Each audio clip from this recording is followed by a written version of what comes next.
Hey everyone, Joe Menza here. I'm going to be showing you a little something different. I'm going to be showing you how to make paintings with an app called Procreate. Now I'm doing this on the iPad, and this is a program that allows you to be able to paint works of art digitally. Here what you're seeing is I'm choosing my paper size, and this is what I'm going to be drawing or painting on. And here's your color picker. This is your wheel. This allows you to pick different colors. And to the left, you can pick the opacity and the size. In your brush library, you can pick from tons of different brushes. You can even make your own brushes. And they have all different effects, like clouds. You're seeing here I'm doing clouds. And it's already pre-programmed. Now, if you think this is too easy, you can draw your own clouds in. But you know how I roll. I like things to be fun and simple. And here I'm using what's called, if you notice at the top, there's a little hand with the finger pointing. And it basically is for smudging. And you can blur things and smudge it out, create little areas of light. Now, I'm not an expert. There are many, many more experts out there on this software, but hearing it from me, and I would say somewhat of a beginner myself, although I've put, a few hours into it. I can kind of give you my thoughts and tips on there. Now, it's not a replacement for actual painting, but it is a great way to work out paintings without utilizing paint and paper and supplies, and be able to take this on the go with you. And especially if you have the Apple Pencil or some kind of drawing implement, which I am using. Now, I'm using a screen recording, so you're not seeing my finger actually doing anything in this program. What you're seeing is the effects of that. It will be kind of hard to record with the glossy screen and so forth. So this is a great way to be able to record this. Now, I have a sky here chosen, and I've chosen different colors using the cloud brush. And now I'm going to, you can see the color picker. Now I can go around and I can pick. You can also use, there's like a little syringe or dropper that you can go in, and you can pick out colors that are already there.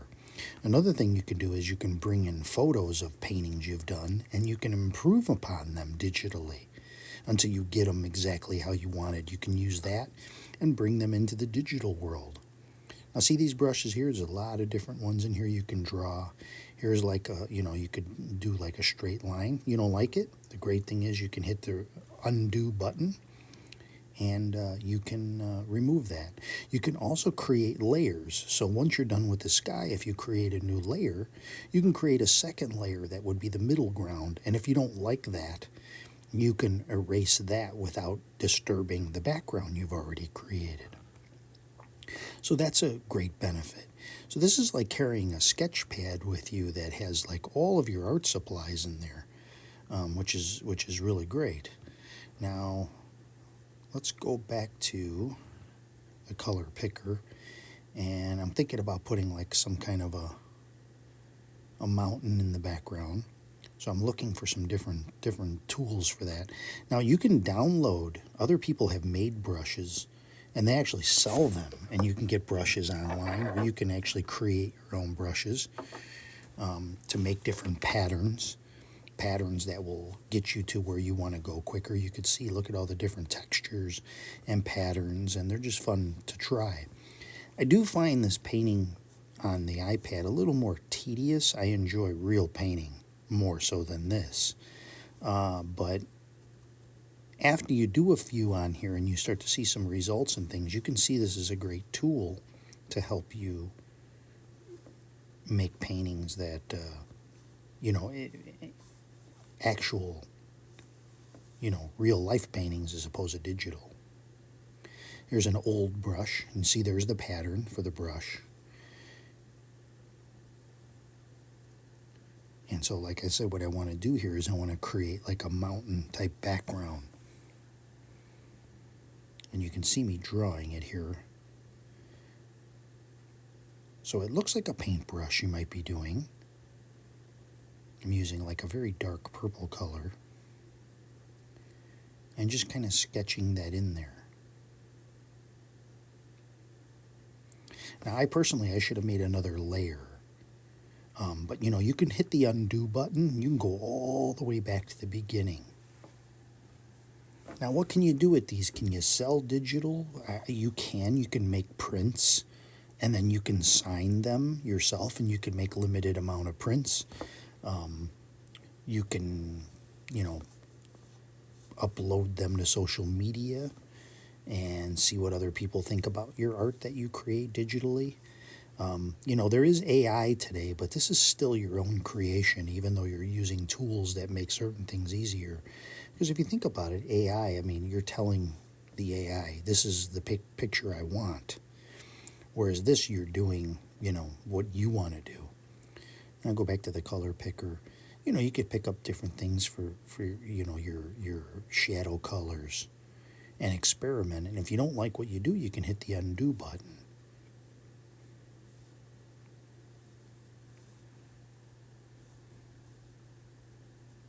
And I know this is a very, very popular program. This is used by artists and all kinds of things professionally. And you can see now this mountain range is taking a little shape just by making basic shapes and making what you would expect like a little mountain range to look like.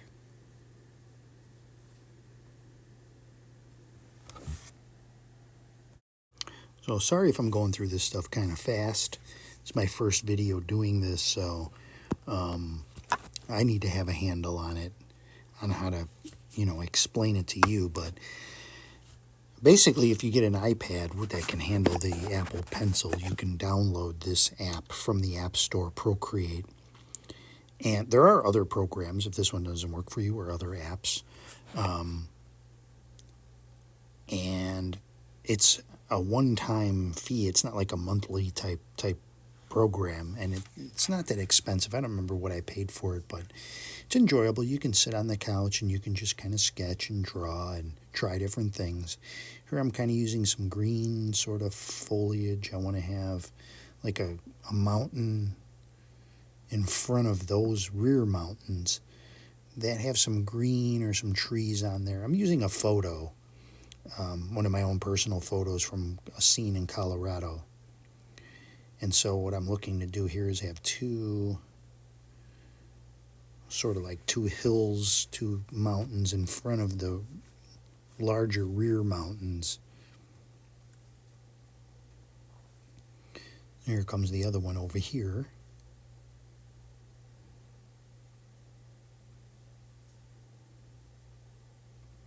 That's how I want to do it. I want to have it come in from the front. Of course, that one needs to be more dominant in front of the other one, per the picture I'm using.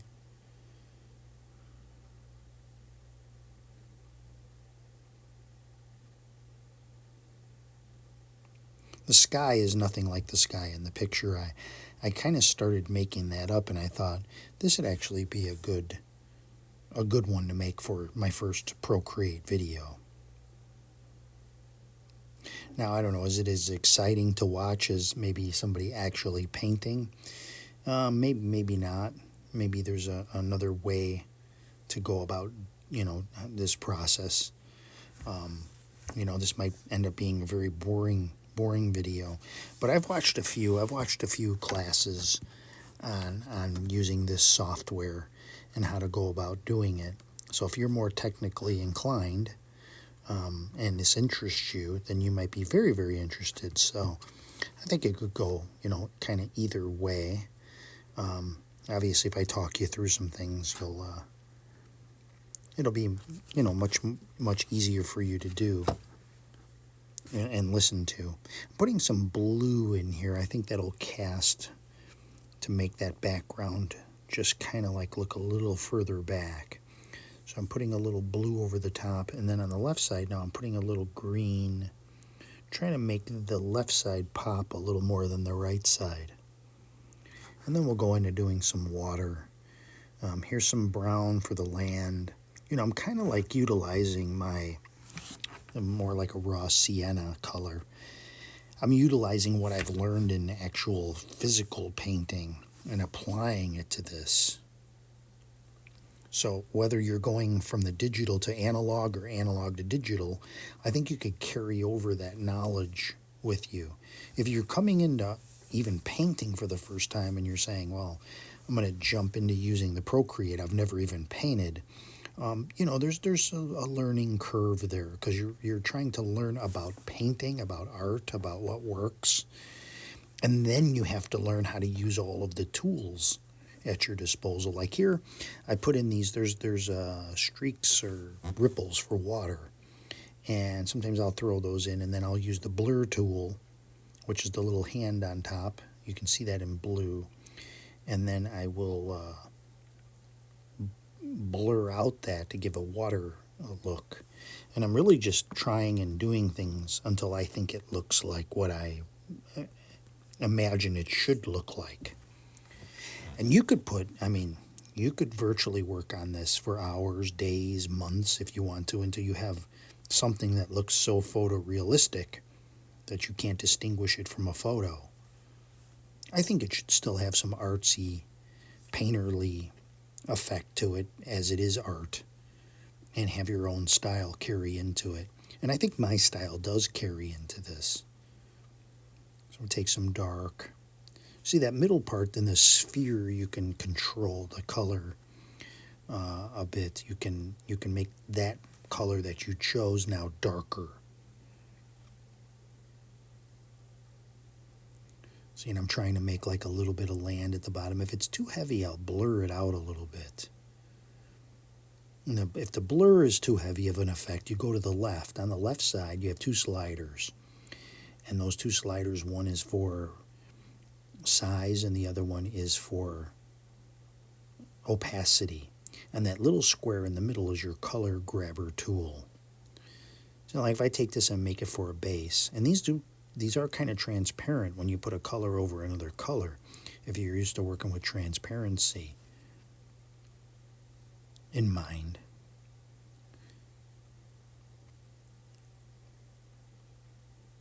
I'm just picking some different, like there's a different texture. We can't paint in textures in one swoop like with this, which makes that interesting. We can do textural things. In painting, we have to actually create that texture through some other means. Let's say you're doing watercolor, you have to use, multiple passes of paint, or you have to maybe use a tissue or salt or something like that, and then you can create what looks like a texture. So here you can definitely cheat things.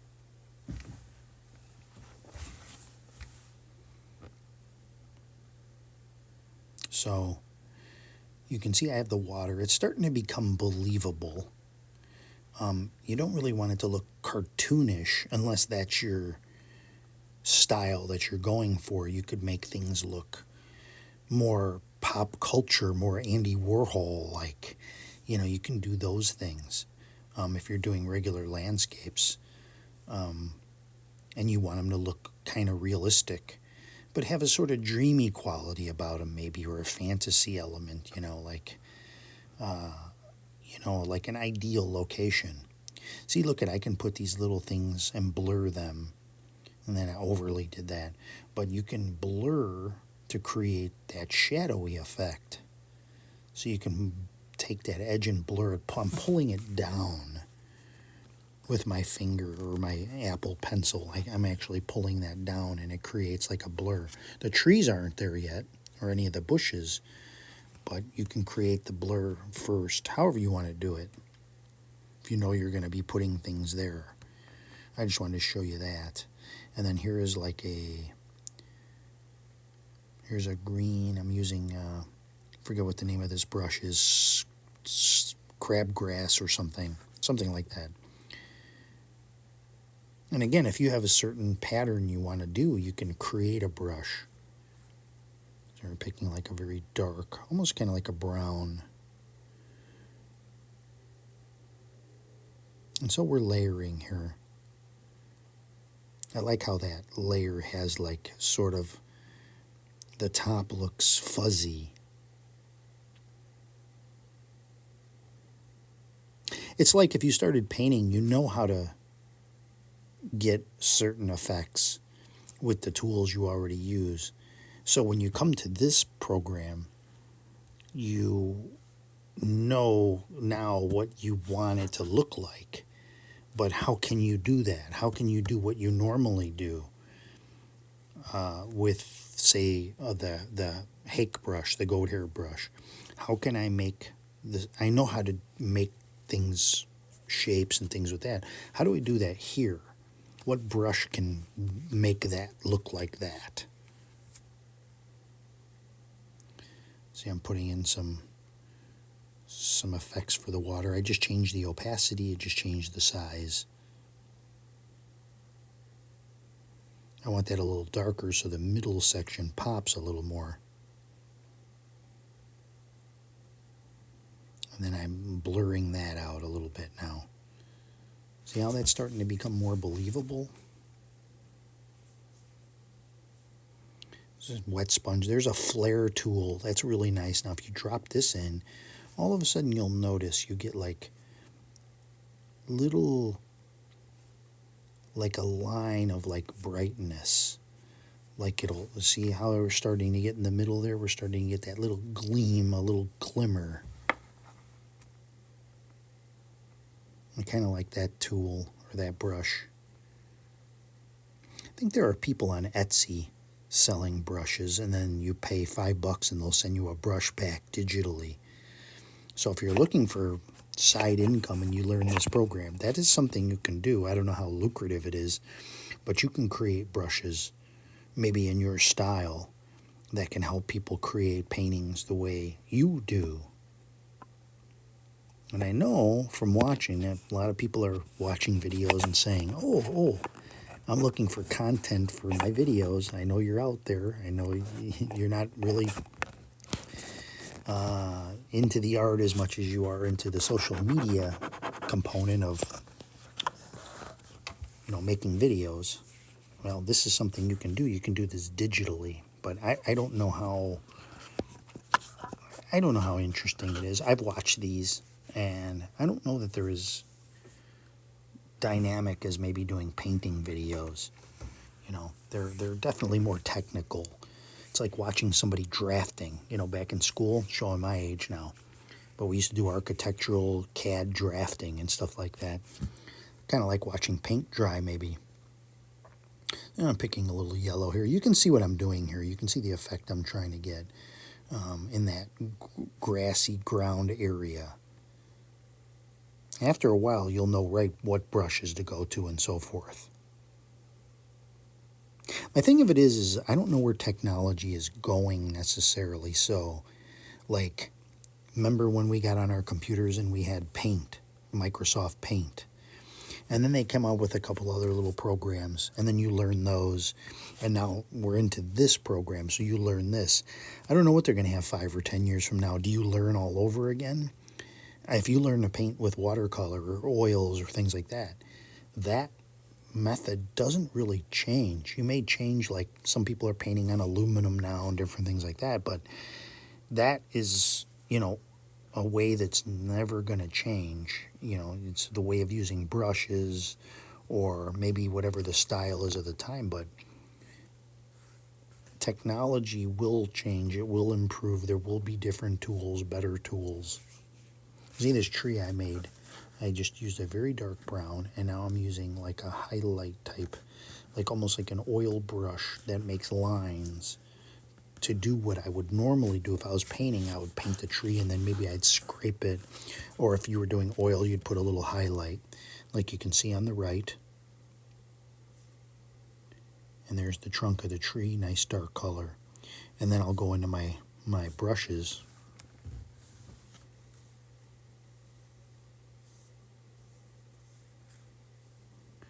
Pick a lighter color.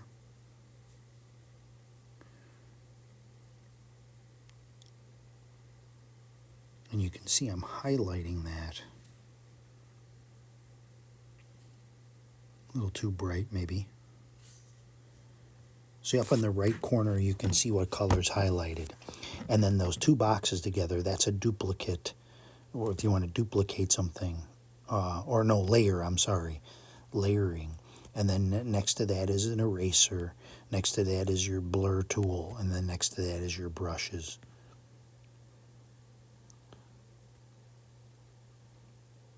So I'm looking through what brushes I can use here. On your left side, you have gallery, which is your items, and then you have a wrench, which is like settings.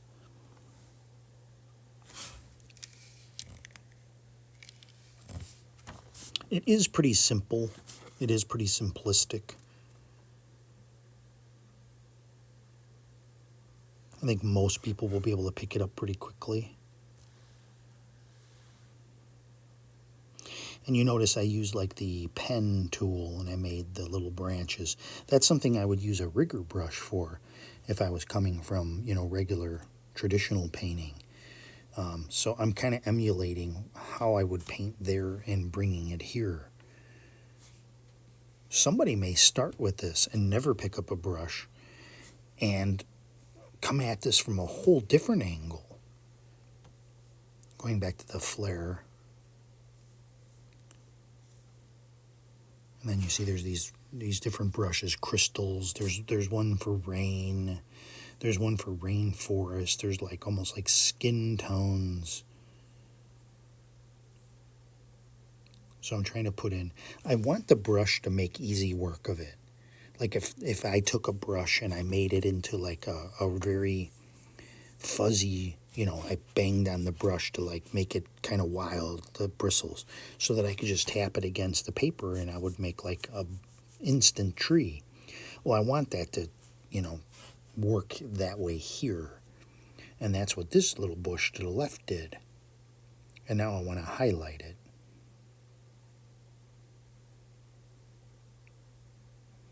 Again with the color picker. I may jump around a little bit, like if I put that there, I'll leave it there for a second. And then maybe I'll jump to the other side. I forget where some of these brushes are. Sometimes I end up going through them. And there, see, that's what the brush looks like. You can get a sneak preview of what it's going to do.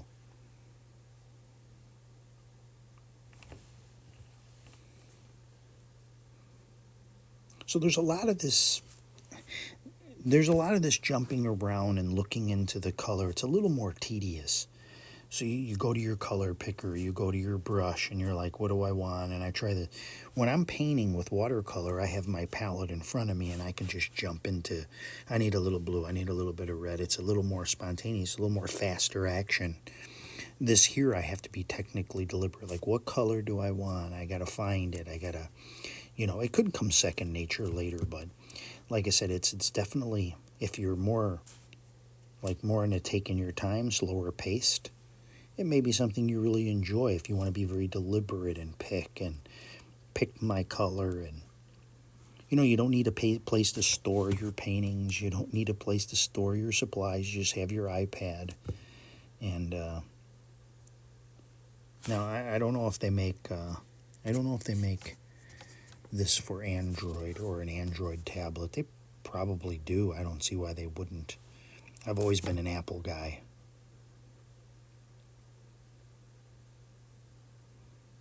Again, picking brushes that, can make little shapes for me.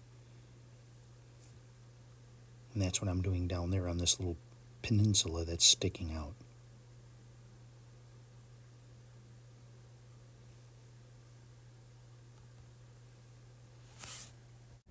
Yeah, so I looked it up. I'm not seeing a Android compatible version, so I think it's like an Apple or computer type thing with this program. Maybe you can find similar ones.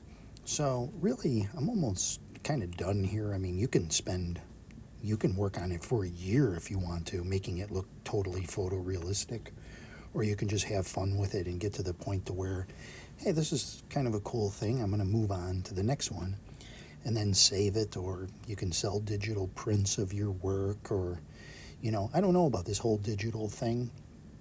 I think it's a good way to work out things and have fun and not have to worry about carrying around a bunch of supplies and things. But as far as selling it, I mean, I probably wouldn't purchase digital art. I don't think so. I mean, maybe I'm old school, older person. I do see on like Etsy and things where there's a lot of people selling a lot of art and digital stuff and download. Maybe you want to download something that you really like and print it yourself and have it printed. If it's created digitally, there's no other way to get it, because it does give you the option. You still need skills as an artist to know how light and colors and tone and everything is that you learn as an artist is still present here. So I wouldn't discount it as far as a genuine medium. But whether or not you could sell it, or maybe it's a good way to create stickers or different things that you could reproduce and sell your artwork.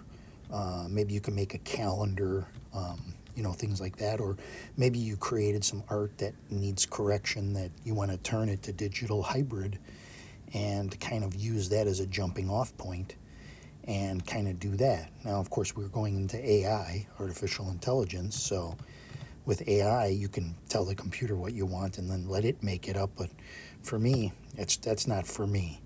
Unless you're using it as a tool and you come up with an idea and you say, how about this? And you tell AI, some individual thing, and then it gives you something back. And then you work from that as part of your creative outlet. Now, what you saw me just do there is there's things in there you don't have access to. And as a doing direct artist, like this is a flare, and you can put this and it'll create an immediate flare, whereas you'd have to paint something like that out if you were doing this on paper or canvas or what have you. I guess at the end of the day, the real question is it fun to work with? And I would say yes. It's a great creative outlet. You can take this on an airplane, doctor's office, wherever. There's also a pocket version that goes on your phone. It's a more compact version, so you could even have that one. And once you pay the one main price for this software, you're done. It's not like a subscription-based or anything. So, you can sit there and really kind of work things out. Maybe you're an oil painter or this or that, and you kind of want to get an idea, like certain colors, what colors go together, or, it's like sketching. So you're going to sketch something out to see if it actually works. And you can do that here. And then, of course, there's the effects that, if you're looking at ease of painting, like that blur in the sky or whatever, that would take me, if I was doing oil, it would take a while. If I was doing watercolor, I really couldn't make it look like that. So there's effects that will be unique to this program because they're already like built in. I'm putting like a little bit, I'm just trying things here actually, trying these different brushes and things, make a little bit of a shoreline here. The things that I already know that I can carry over from the painting that I do. So what do you think? Did I bore you to tears with this one? Let me know in the comments if you enjoyed something like this. I'll do more. I'll do more, and I'll try to talk about what I'm thinking about, how things go together. I think that's what we could use this. We could use this almost like a digital whiteboard where we can create sort of in a sandbox and then erase things. We can go back and we can kind of use this as a sort of proving grounds. When you're painting, you have to paint, you paint 100 watercolors, and by the end of those 100, you've really learned quite a bit. And that's more of the practical paint on paper, but there's still the whole color theory, tone, and distance, and things that you can work out here. It's almost like going in the simulator, I was reading a story about a guy that he was able to fly an airplane from doing that flight simulator, and he stole an airplane, and ultimately the guy had some kind of depression or something like that. I'm not really sure what that is, but the fact that he was able to learn how to fly from a simulator, I think that could be what this can be really used for, is to learn more art. And this is like your simulator here. And again, I would do, and I didn't do it here, and I need to start doing it because I'm just, my brain is so taught to, I'm working on a piece of paper and that's it. But after you put your sky in, you should go to another layer. And your next layer should be your mountain layer, and then your third layer should be your like foreground mountains like you see here. And then maybe your shore and your water is another layer. This way, when you go to work on those individual components, like the trees, let's say, you can remove those out of there, and you can say, you know what, I don't like that tree, and you can remove that layer, and you don't have to erase what's underneath. So the layering, that's another thing you can't do with any other medium if you think about it. If you wipe anything off, unless you've let it dry, like an oil or acrylic, you let it dry and you wipe off the newer layers. But in this, you can just erase the other layer miraculously in like 2 seconds. So see, I took out some of that stuff along the shoreline, and I'm putting in, if you see, just trying to make that look, realistic. Again, you could take all day on this. See, that's where the lines really become blurred, literally, is that if you are a perfectionist, you could sit here all day until it actually looks like the photo. But then I would say, what's the point of that? So I would try to start looking on, making things that are more what we would call painterly. So you can come up with your own, sort of look. And that's where you can practice with this and say, oh, does this palette work? Does this palette work? Hey, I'm going to try this. I like bright colors, or like subdued colors. I like tonality. I like tonalism. And that will give you your jumping off point. So like I said, it's a pretty simple program. On the left side, you have size and opacity. And then on the top is, of course, your technical, like gallery and saving and this and that. You can save as PDF. You can save as JPEG, TIFF, all other documents. And then you have your brushes, your blending tool, your eraser, your layers, and then your color tool. And that's, the main thing that you have there. So all of those things together, you can create as detailed. If you look around, you go online, you'll find. It's just like when I started doing watercolor, and I'm like, there's got to be some people out there doing some pretty intense stuff, and boy, was I right. And the same goes true with this. People will pick up on this, and they will be the, Van Gogh, Leonardo da Vinci of Procreate. It's the same thing again.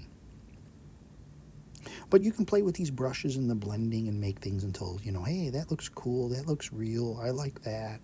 And you can work from photos. Another thing is you can actually pull in a photo that you took and work on top of that photo, sort of coloring it in. You could do it in black and white, you can make it very faint, and you can almost like work on it as like a coloring type thing. So there's many ways that you can go with this. And so many brushes, you can download brushes, you can create your own brush. There's a few things in here I wish I had. There's certain things for maybe like light on the water. Like when we're doing the hake brush, and we drag it across and it creates that shimmer effect. There needs to be a brush like that in here, like a shimmer effect. In addition to that lens flare, that would be a cool thing. But you see these different brushes, round brush, They're not like brushes, though, at the end of the day. They're not like the brushes you use in your hand. I use the Apple Pencil. That does help you feel like you have something there. We're still longing for that tactile feeling, I think, in the creation process. But, a lot of your people like, the animation studios, they're using, digital tools to make all of their things. They're not painting these. They're not doing like back in the day where they painted each cell by hand. So you have to decide for yourself, is this something that, I can carry around my iPad and I don't need anything else. I don't need a travel set of paints. I don't need to buy any more paint. Once you buy this, there's no more buying. You've got the software and that's it. It's like a Microsoft. Remember when Microsoft Paint came out? I used to play with that program a lot. It didn't seem like you could do a lot with it, but I'll bet you, and I've never looked into it, there are people who did some amazing stuff on Microsoft Paint. I'll bet you if you looked into it, you'd find people that were, again, Leonardo da Vinci of the paint, MS Paint. And I wonder if they've moved on. Maybe they've moved on to this kind of software. They liked creating that much. I find this to be a little more tedious because I got to go through the brushes and stop, and there's a lot of thinking about what you're going to do and what you need to do in the digital area. Whereas, like, if you got a couple brushes in your paints, you're not even thinking about it after you've painted enough paintings. It's, in this, you still got to go through the steps. Okay, I got to pick, okay, what brush? I'm going to scroll through my menu. It's not that quick.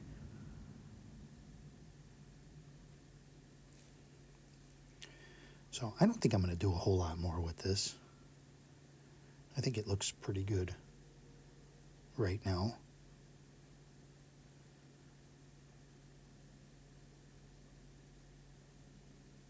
You keep looking at something and you come back to it just like anything else. The danger with this, though, is that you can keep stuff in your gallery and you could look at it 3 months later after you've learned some new things and you can go, oh, and you start playing with it again. Just like save that copy as, save it as a copy.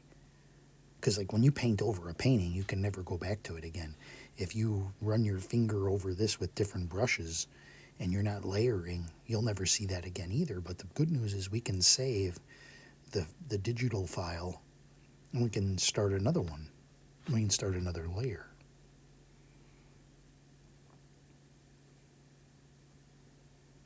So again, hopefully this wasn't super boring for you. And leave me in the comments. Let me know what you think about it. Let me know for sure if you want to see more videos like this. I'll try to do them shorter. This took a little longer because I'm trying to show you and, go through each thing. You see, like on the tree on the right, I can touch that up. And I'm running a little more bark on the tree. Maybe it needs a little more light here. My thing is, when you're done, what are you going to do with it? I mean, you can start a social media and post, hey, the digital artist. And, post your works. Post what you're using to do it. There's AI. There's AI accounts on the socials. And they're doing some amazing stuff. But, again, it's a computer being told what to do.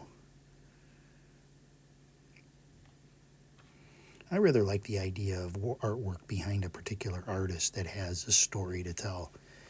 Like, some are more exciting than others. Obviously, mine I started a few years ago, worked in, watercolor and, learned. It's a learning process. There's several years of learning involved in that. But you look at other artists and maybe they've got amazing stories where, they went from this to this and, maybe had certain problems in life and things like that. Like Van Gogh, I mean, he had a lot of problems, obviously. And he was, going around the countryside looking for things to paint. And in his way, he had a bright, sort of the way he painted was unique. He was unique as a person. There's a mystique about him that people are into. So I'm just putting a little more sort of dirt on this shoreline. And then I think I'm going to call it because this video is getting kind of long.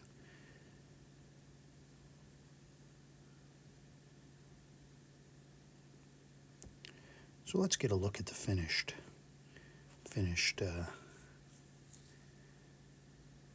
piece, as finished as it is. So this is what it would look like matted. Thanks for watching, everybody. See you next time.